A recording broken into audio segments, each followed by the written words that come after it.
महाराष्ट्र का चुनावी महासंग्राम खत्म हो चुका है। यूं कहें कि वोटर्स ने अपना जो मत है वो ईवीएम में कैद कर दिया है और नतीजा क्या होगा इस पर सबकी निगाह टिकी हुई है। आज मेरे साथ हैं रवि जी, जिनसे डिस्कस करेंगे महाराष्ट्र के इस चुनावी जो महासंग्राम चला है, नतीजा क्या होगा इसको लेकर। और सवाल यही होगा कि आखिर महाराष्ट्र की जनता ने किस पर मुहर लगाई है, क्योंकि आप तो खुद महाराष्ट्र गए थे, वहां पर आपने पूरा जो है जायजा लिया, वोटर से बातचीत भी की है। तो क्या लगता है, क्योंकि एक ही वोटर के मन में और महाराष्ट्र की आम जनता के मन में सवाल है कि महाराष्ट्र का नतीजा क्या होगा? क्या एक बार फिर से महायुति सत्ता पर काबिज होगी या महाविकास आघाड़ी उद्धव ठाकरे, शरद पवार और कांग्रेस पार्टी मिलकर कुछ दमखम दिखा पाएंगे? क्या लगता है आपको? सभी दर्शकों को मेरा नमस्कार। और पूरे देश के लोग देख रहे हैं, खासकर महाराष्ट्र के लोग हमारे चैनल को ज़्यादा देख रहे हैं, उन सभी दर्शकों का नमस्कार। और जिस तरीके से एग्जिट पोल आ रहे हैं, और एग्जिट पोल का तो 2 बार एग्जिट पोल वैसे ही फेल हो चुके हैं। और हरियाणा में हमने जिस तरीके से कहा था कि हम हरियाणा में बीजेपी सरकार बना रही है, लेकिन तमाम एग्जिट पोल उल्टा दिखा रहे थे। और उसी तरीके का हमारा आकलन महाराष्ट्र को लेकर है। महाराष्ट्र में जिस तरीके से प्रचार हुआ, तमाम वोटिंग हुआ, लोगों के माइंड सेट में क्या रहा है, तो मेरा आकलन यही है कि जो महाराष्ट्र की जनता को हमने हमारे चैनल प्यारा हिंदुस्तान में भी उस कवरेज को किया है, लगातार पूरे महाराष्ट्र को अलग अलग एरिया में घूमे। विदर्भ का एरिया हो गया, या तो नागपुर का एरिया हो गया, मराठवाड़ा हो गया, मुंबई रीजन हो गया, तमाम एरिया में घूमे। और लगभग लोगों का एक तरीके का जो मिजाज था, लोग जिन मुद्दों पे बात कर रहे थे कि जिस तरीके से महाविकास आघाड़ी ने सीटों का बंटवारा किया, महायुति ने सीटों का बंटवारा किया, और जो सीएम पद को लेकर लड़ाई रही, और पूरे चुनाव में एक बात आम रही, सबसे बड़ा मुद्दा महाराष्ट्र में एक बात जो सुनने को मिली, वो एक तरफ वोट जिहाद, जिस तरीके से मुस्लिमों के तमाम बड़े संगठन खुलेआम महाविकास आघाड़ी के पक्ष में वोट करने की बात कर रहे थे, और उसका जो नुकसान एमयूए को हुआ, और उसके खिलाफ दूसरे मतलब हिंदू धर्म के तमाम गुरुओं ने भी, बाबाओं ने भी उन्होंने अपील की कि हमें महाविकास आघाड़ी के खिलाफ वोट करना है। महायुति आपके जो जवाब है उससे तो ये समझा जा रहा है कि आप ये कह रहे हैं कि एमवीए को बड़ा नुकसान जो है महाराष्ट्र में होने वाला है इन नतीजों में। देखो, अगर कभी भी अगर जनता को ये लगता है कि भाई सामने वाला एकजुट होके वोट कर रहा है, तो आप क्यों घरों से नहीं निकल रहे? भले महाराष्ट्र में जिस तरीके की वोटिंग परसेंट रही, 62 से ऊपर रही, पिछली बार से हल्का ऊपर रही, तो जो वोटिंग परसेंट को देखते हुए तो उसमें तो खासकर उतना डिफरेंस नज़र नहीं आया। लेकिन जो वोट करने का पैटर्न था, मुद्दे थे, जो महाविकास आघाड़ी के मुद्दे थे, उनका एक ही मुद्दा था कि ये वोट जिहाद नहीं, ये हमारे ये ईडी से वो कर रहे हैं, ये महाराष्ट्र के दुश्मन हैं, तमाम अलग अलग आरोप लगाए। उन्होंने कहा कि ये गद्दार है, शिंदे को गद्दार कहा। लेकिन जिस तरीके से बीजेपी ने उद्धव ठाकरे को इसका जवाब देने के लिए सीधे राज ठाकरे सामने आए, जिस राज ठाकरे के बेटे को सपोर्ट बीजेपी ने खुलेआम ऐलान किया। राज ठाकरे ने जिस तरीके के हमले किए, उस दर से न तो संजय राउत बोले, न तो उद्धव ठाकरे बोले। उनको पता था कि अगर हम राज ठाकरे पे अटैक करेंगे तो हमें नुकसान होगा। तो महाराष्ट्र की जनता पे ये बहुत बड़ा असर रहा। और दूसरा सबसे बड़ा असर रहा है वहाँ पर जो लाड़की बहन योजना है। लाड़की बहन योजना पूरे महाराष्ट्र में इस बात की चर्चा रही। हर महिला को जो इस तरीके से 7,000 के आसपास पैसे मिले, वो पहले ही मिले, और उन्हें अब तक ये पैसे नहीं मिले। और भले जो मुस्लिम हो या हिंदू हो, उन महिलाओं को सबको मिले। और उसमें अगर किसी परिवार को पैसे मिलते हैं और उसको क्या नाम है, उसका घर वाला भी खुश होता है, क्योंकि उसके उसके ही जेब में, उसके ही काम में वो पैसे आते हैं। जैसे हम मध्य प्रदेश के चुनाव में हमने कवरेज किया था, तो वहाँ बड़ा असर पर हुआ ये था। पहला एक्सपेरिमेंट था, क्योंकि इतने बड़े स्टेट में लाडली बहना योजना का जो रिजल्ट था, चुनाव में क्या असर होता है उसका वो देखने को मिलेगा। हम जिस तरीके से अगर स्टार्ट में हमने कवरेज किया था मध्य प्रदेश में, तो ऐसा लग रहा था कि कांग्रेस और बीजेपी में बड़े कांटे की टक्कर है। शायद मामा से लोग इतने टाइम की सरकार हो गई, 3 बार वो जीत चुके थे, तो शायद मामा एंटी जो सरकार के वोट हैं उनको, पब्लिक का गुस्सा उनको शांत न कर पाए, क्योंकि मंत्रियों के खिलाफ तमाम रोष रहता था। और लेकिन जो वोट वहाँ पर पड़े, महिलाओं ने एक तरफा वोटिंग की, और जिस तरीके से वहाँ पर प्रचंड जीत के साथ सरकार बनाई, न तो किसी ने तो अनुमान वैसा के। ही नतीजा आप यहाँ भी देख रहे हैं कि हाँ, महिलाओं को जो लाडली बहन योजना लाड़की बहन योजना हाँ, जो चलाई है, उसका असर जो है भरपूर तरीके से दिखेगा महाराष्ट्र में। क्योंकि महिलाएं जो है, महिलाएं ज्यादातर न तो चौराहे पे हल्ला कर सकती है, न तो वो कहीं बोलती है। और क्योंकि वो हरियाणा में भी ये देखा हाँ, हमने कि ये फैक्टर निकल के आया कि महिलाओं ने जिस तरीके से वोटिंग की है, एक अलग ही नतीजा जो है हरियाणा में भी दिखा। अगर महिलाएं 70% एक साइड वोट करेंगी, तो लगा लो नतीजा उसी साइड मुड़ जाएगा। और ये बहुत बड़ा फैक्टर रहेगा, क्योंकि अगर जिसको पैसे मिल रहे हैं उसको बाकी मुद्दों से कोई मतलब नहीं होता है। और ये मुद्दा, जैसे कांग्रेस पार्टी ने 3,000 का अनाउंसमेंट किया महाराष्ट्र में, लेकिन बहुत सारी महिलाएं ये बोल रही थी आज तक क्यों नहीं दिया, जब तुम्हारी सरकार थी तुमने क्यों नहीं दिया, जिसने दिया था। और खटाखट का उदाहरण, जैसे महाराष्ट्र के बगल में कर्नाटका का एरिया लगता है, वहाँ पर कोई योजना का लाभ नहीं मिल रहा है, हिमाचल में नहीं मिल रहा है जिस तरीके से। और दूसरी बात, अब आपको बता दें कि ये योगी आदित्यनाथ ने जो वहाँ पर एक बड़ा बयान दिया कि बटेंगे तो कटेंगे, उसका बयान का काफ़ी विरोध भी हुआ महाविकास अघाड़ी के तमाम नेताओं ने। लेकिन उसका जो फायदा भी रहा कि वो बीजेपी के पक्ष में एक माहौल बनाने के लिए। लेकिन क्या आपको लगता है कि जो बटेंगे तो कटेंगे, ये जब बयान आया उसके बाद ठीक प्रधानमंत्री ने एक रहेंगे तो सेफ रहेंगे, यानी जो विरोध वहां से शुरू हुआ वो प्रधानमंत्री ने एक रहेंगे तो सेफ रहेंगे कहकर संभाल लिया कहीं ना कहीं स्थिति को, ये भी आपको लगता है? देखो, कुछ लोग ऐसा मानते हैं कि भाई इतना मतलब स्ट्रॉन्ग नहीं होना चाहिए, और प्रधानमंत्री ने कुछ उसी सॉफ्टनेस के साथ वो बोल दिया। चीज वही है, अगर बटेंगे तो बटेंगे नहीं तो कटेंगे, दोनों एक चीज है। एक रहेंगे तो सेफ रहेंगे, दोनों का अर्थ एक है, पर लेकिन सेंटेंस थोड़ा चेंज हो जाता है। और प्रधानमंत्री ने भी वो बात रखी, तमाम पूरे चुनाव में रहा है, क्योंकि जिस तरीके से उलेमा बोर्ड हो, तमाम जो उनके बड़े बड़े धर्मगुरु थे, महाविकास अघाड़ी के खुलेआम समर्थन कर रहे थे। जिस तरीके से लोकसभा चुनाव में महाराष्ट्र में वोटिंग हुआ, और उस तमाम प्रधानमंत्री नरेंद्र मोदी के खिलाफ वहाँ पर क्या था, महाराष्ट्र में संविधान बदलने की बात कही गई थी, दलितों के आरक्षण को ख़त्म करने के जो झूठ फैलाया गया था, उस झूठ को तोड़ा गया, उस झूठ का अब असर नहीं रह गया। जिस तरीके से सरकार आ गई, प्रधानमंत्री नरेंद्र मोदी सरकार में तमाम टाइम से चल रही है, और जो हरियाणा की जीत हुई है उसके बाद से महाविकास अघाड़ी बिल्कुल अपने घुटने टेक चुकी थी।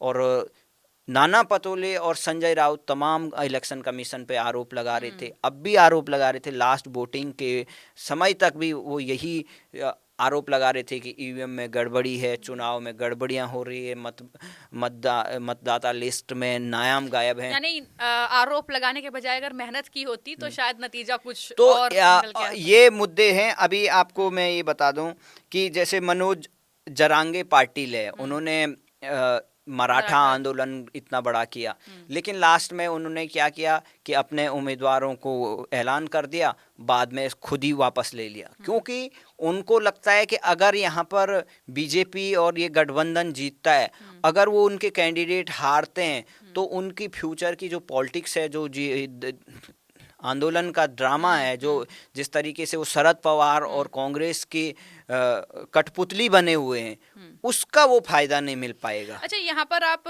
जो है इनका जिक्र कर रहे हैं जिन्होंने हाँ। मराठा आंदोलन की शुरुआत की।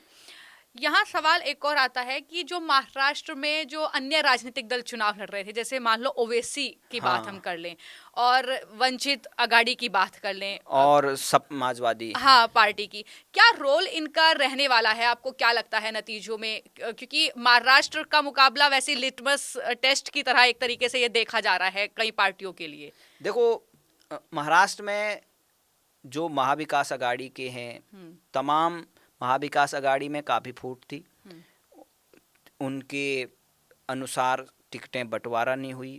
कांग्रेस उद्धव ठाकरे चाहते थे कि जिस तरीके से उनको बीजेपी के साथ ज़्यादा सीटें मिली थी वो लड़ें।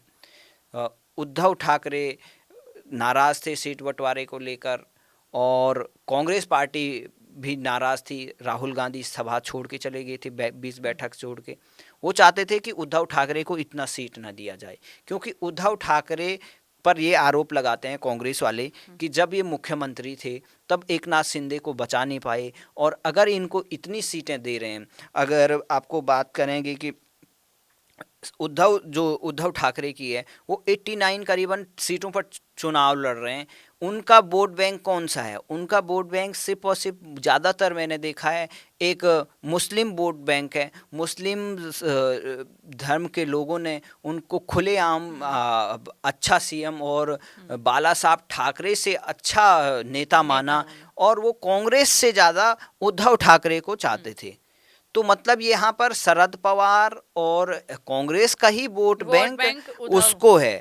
उद्धव का कोई वैसा वोट बैंक ऐसा नहीं है कि वो जो उनके। अच्छा, आपने यहाँ उद्धव के वोट बैंक का जिक्र किया तो सवाल उठता है कि शिव सैनिकों का क्या रोल रहेगा? क्योंकि जब उद्धव ठाकरे शिवसेना थी तब शिव सैनिक उनके साथ वहां पर नजर आए, लेकिन आज क्योंकि दो धड़ों में बढ़ चुकी है शिंदे और उद्धव, तो ऐसे में शिव सैनिक जो है, क्या लगता है कि किस ओर जो है पलड़ा उन्होंने इस वक्त किया होगा महाराष्ट्र? देखो, जैसे नेता है हर पार्टी में, वहाँ एनसीपी को लेकर हो या शिवसेना हो या और अलग निर्दलीय हो, वो सब कंफ्यूज हैं। वोटर से ज़्यादा कंफ्यूज नेता हैं कि वो किस पार्टी से लड़ रहे हैं। जैसे अभी आपने देखा होगा कि वही आज बीजेपी की तरफ, बीजेपी का नेता है, वो शिंदे की सीट से लड़ रहा है। वो उद्धव ठाकरे का है, वो निर्दलीय लड़ रहा है, और शरद पवार किसी और को सपोर्ट कर रहे हैं। तो सीट सीट पर भी वहाँ खेल हो रहा है। महाराष्ट्र में इतनी ज़्यादा गुटबाजी है, अंदर ही अंदर बहुत सारी गुटबाजी है। चाहे वो बीजेपी हो, चाहे वो कांग्रेस हो, चाहे वो शिवसेना हो, चाहे वो उद्धव ठाकरे हो। मैंने ऐसा महसूस किया है कि महाराष्ट्र में अंदर ही अंदर अपने गुटबाजी बहुत है।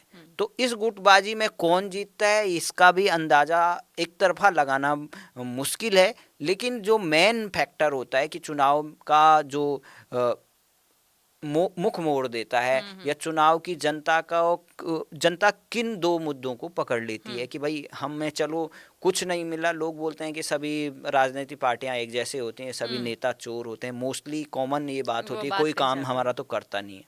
लेकिन फिर बात आती है कि कोई बोलता है कि यार चलो हमारे धर्म की तो बात कर रहा है, कोई इस बात के लिए वोट करता है, कोई ये बात करता है कि चलो यार हमें लाड़की बहना से पैसा मिल रहा है। फिर बात आई कि दोनों ने, किसानों के जो बात है वो उनको सम्मान निधि मिल रही है।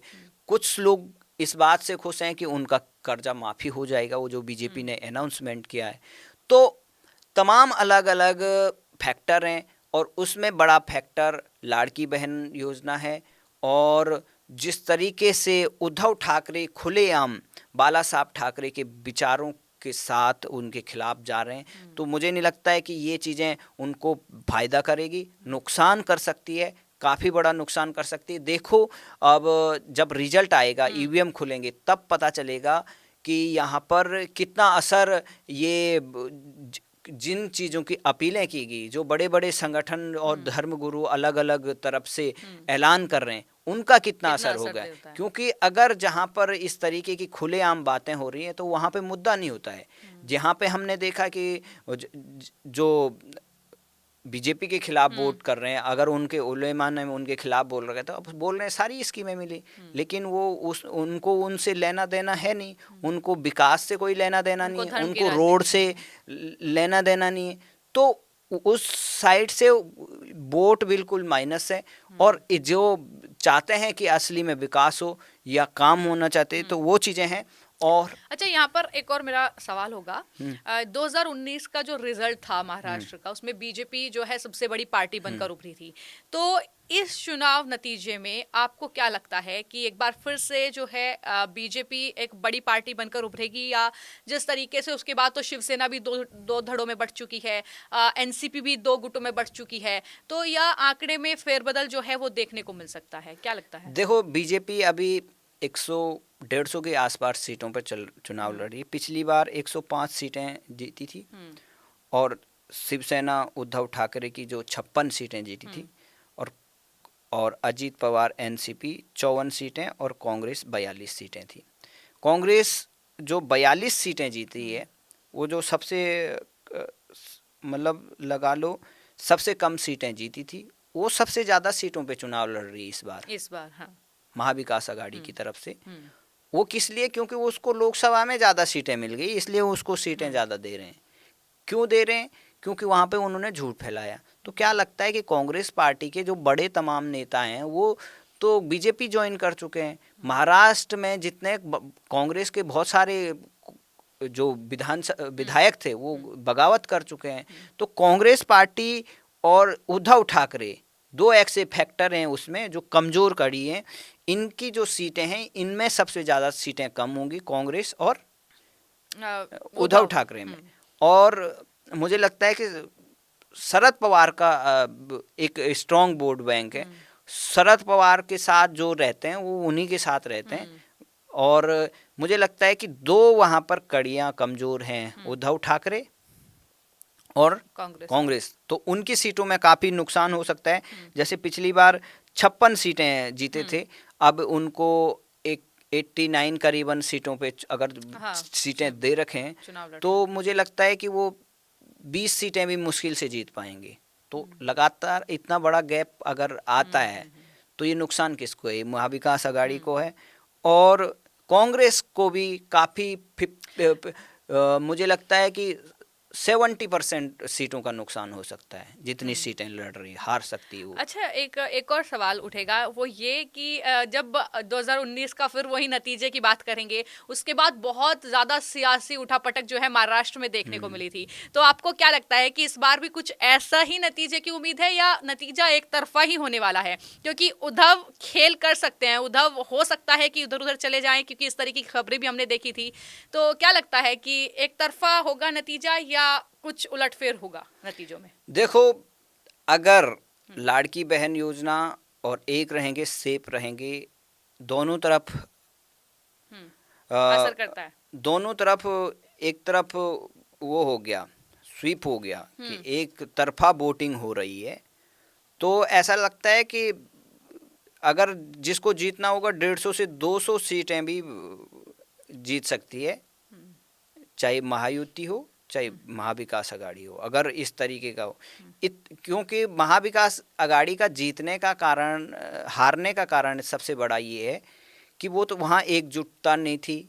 वहाँ सीएम पद के लिए वो पहले से लड़ रहे थे, वो सीटों को देने के लिए तैयार भी नहीं थे। कांग्रेस पार्टी ही हो या राहुल गांधी हो, वो उद्धव ठाकरे को इतने सीटें देना ही नहीं चाहते थे। और कांग्रेस पार्टी के लोग उद्धव को भी पसंद नहीं करते, वो चाहते हैं हमारा सीएम हो। और शरद पवार भी चाहते हैं कि वो उनके जो पार्टी लें उनको सीएम बनाया जाए या उनकी बेटी को सीएम बनाया जाए, सुप्रिया सुले को।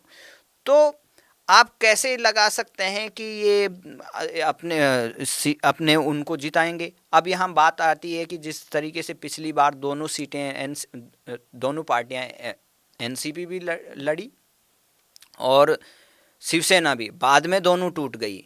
सबसे पहले शिवसेना टूटी, तो शिवसेना अगर उद्धव ठाकरे 10-20 सीट भी जीतते हैं तो उसमें से भी फिर टूट के चले जाएंगे। अच्छा, ऐसा आपको? क्योंकि उनको पता है कि भाई पैसा खर्च करके वो सीट जीते हैं तो उद्धव ठाकरे के साथ क्यों रहेंगे? क्योंकि नेता असल में मोस्टली देखा जाए वो किसी का होगा नहीं। अगर वो 5 साल तक उन्होंने अगर सत्ता में रहना है, मलाई खाना है, तो वो मलाई के साथ रहेंगे ना, वो कहाँ घूमेंगे इतना। तो यहाँ पे इनकी संभावना टूट की 100% है। अब आती है फिर शरद पवार पे भी। शरद पवार तो खुद ही यही चाहेंगे कि भाई तुम, अगर तुम्हें मिल रहा है तो तुम कहीं भी चले जाओ। और कांग्रेस पार्टी वाले तो अभी से, मुझे लगता है कि कांग्रेस पार्टी वाले अभी यही से सोच रहे होंगे कि भाई इस बार तो सबसे पहले हम चले जाएंगे, जैसे नतीजा आएगा तो वैसे ही। तो हर कोई अपना फोन बिल्कुल सबके नंबर सेव कर रखा है। उद्धव ठाकरे से लेकर देवेंद्र फडणवीस से लेकर अमित शाह से लेकर सबके नंबर सेव कर रखे हैं। जैसे ही जरूरत होगी सबको मैसेज कर दिया जाएगा कि हम तैयार हैं। तो मतलब इतना रोचक होने वाला है। अगर एक तरफा नहीं जीते, एक तरफा भी जीत जाएंगे तो तब भी वहां टूट की पूरी संभावना है। क्योंकि अब दरवाजे बहुत सारे हैं, एक नहीं है। एनसीपी का, एनसीपी में 2-2 दरवाजे, और शिवसेना में 2 दरवाजे, निर्दलीय कांग्रेस अलग से है। तो एक के पास ऑफर जाएगा, वो नहीं टूटेगा तो दूसरा चला जाएगा। बस वहाँ 3-3 4-4 अगर 5 ऑप्शन है तो कोई ना कोई तो किसी का ऑफर तो मानेगा ही। तो ऐसा है कि जो वहाँ पर सरकार बनेगी वो भी अलग ही गुट बन जाएगा। अभी महाविकास अघाड़ी है, महायुति है, पता चले एक और गठबंधन, एक और नया जन्म हो जाएगा। और कौन सीएम होगा ये भी बड़ा वो है, बड़ा सवाल है। तो जिस तरीके से अभी बात चल रही है कि बहुत बड़ा लास्ट मोमेंट पे किस तरीके से विनोद तावड़े पर वो पॉलिटिक्स हुई, उसके बाद वहाँ पे रात 12-11 बजे 10 बजे जैसे ही हम घर पहुँचे तो वहाँ पे क्रिप्टो करेंसी का मामला आ गया। वहाँ पे सुप्रिया सुले की ऑडियो चल रही, नाना पटोले की ऑडियो चल रही। तो मतलब महाराष्ट्र में जैसे मुंबई बॉलीवुड की महानगरी है, तो वहाँ पे मुझे लगता है कि वो बॉलीवुड के साथ रहता है कि वहाँ के नेता बिल्कुल एक्टिंग सीख गए हैं और उन्होंने पूरा 5 साल बिल्कुल जनता को एंटरटेन करने के लिए, पूरे देश के लिए, तो उसका पूरा जुगाड़ है। और मुझे लगता है कि सबको यही इंतजार करना चाहिए। एग्जिट पोल ये कह सकता है कि भाई कितना मतलब सपोर्ट में है, कितना निगेटिव कोई ऐसा नहीं है। जैसे मैंने निगेटिव जो सोचता है कि भाई जैसे हम महाराष्ट्र में गए, कुछ लोगों से हमने बात की कि भाई क्या माहौल है, तो वहाँ तो ये बोलते हैं ज़्यादातर का ये भी, चाहे वो उद्धव ठाकरे का हो, कांग्रेस का हो, वो उनका ये कहना है भाई बनेगी ईडी की सरकार। अगर वो जो अगेंस्ट वाला है तो भाई वहाँ तो ऊपर में बीजेपी की सरकार है, मोदी, तो ये भी फिर ईडी की सरकार बनेगी। तो उनको भी ये पता है कि सरकार तो बनेगी बीजेपी की। अब वो नाम दे दें ईडी की, भाई ईडी किसको डर दिखाएगा? डर दिखाएगा उसी को कि जिसके पास कुछ होगा मामला। अब ये मामला इसलिए तो बड़ा रोचक हो जाता है।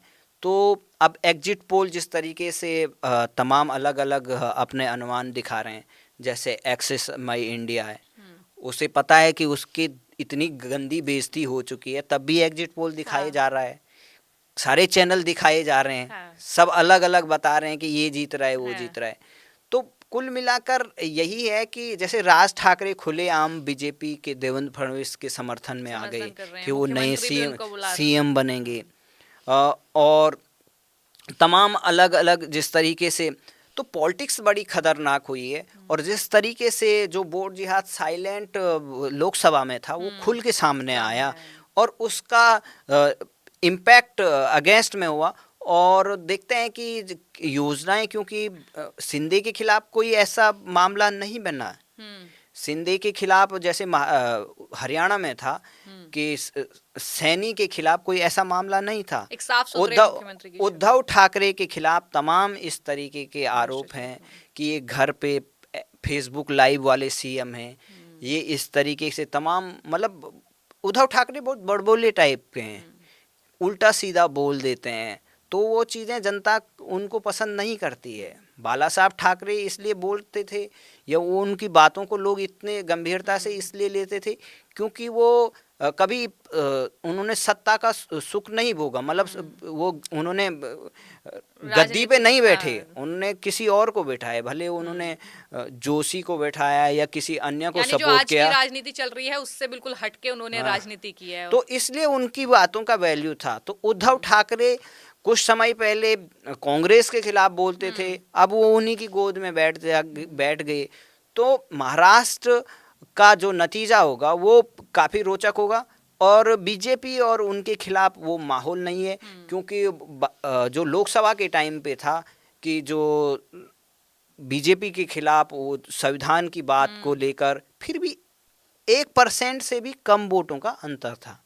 उसके बाद शिंदे सरकार, देवेंद्र फडणवीस ने, प्रधानमंत्री नरेंद्र मोदी ने लोगों को जो उसके सपोर्ट में वो चीज़ें बढ़ती गई, और महाराष्ट्र के, हरियाणा के इलेक्शन ने उसमें थोड़ा और बूस्टर का काम किया, और उससे उनको फायदा हुआ। तो ऐसा कहीं से नहीं लगता है कि बीजेपी हारेगी, और ऐसे कहीं से नहीं लगता है कि महाविकास जीतेगी, महाविकास आघाड़ी। तो महाराष्ट्र का जो चुनावी नतीजा है वो तो 23 नवंबर को आएगा, लेकिन इससे पहले हमने रवि जी से जो बातचीत की है, जिस तरीके से उनका पूरा विश्लेषण रहा है महाराष्ट्र के इस चुनाव को लेकर, जो वोटिंग परसेंटेज वहां पर रहा है, जिस तरीके से एग्जिट पोल आए हैं और जो बातें एग्जिट पोल में कही जा रही हैं, उसका पूरा विश्लेषण आपने कर दिया है और बता दिया है कि महाराष्ट्र में जो है एक तरफा महायुति जो है जीत रही है, लेकिन फिर भी कुछ दिलचस्प मुकाबला उसके बाद भी देखने को मिल सकता है, फिर भी कुछ सरप्राइज हो सकता है, कुछ एंटरटेनमेंट का तड़का जो है, क्योंकि इंडस्ट्री वहां से है तो वो पॉलिटिक्स में भी वहां पर लग सकता है जी। तो मिलेंगे फिर आपसे उसके बाद जब नतीजे सामने आएंगे, और काफी कुछ दिलचस्प जो है वो देखने को मिलेगा महाराष्ट्र में। तब तक के लिए नमस्कार। जय।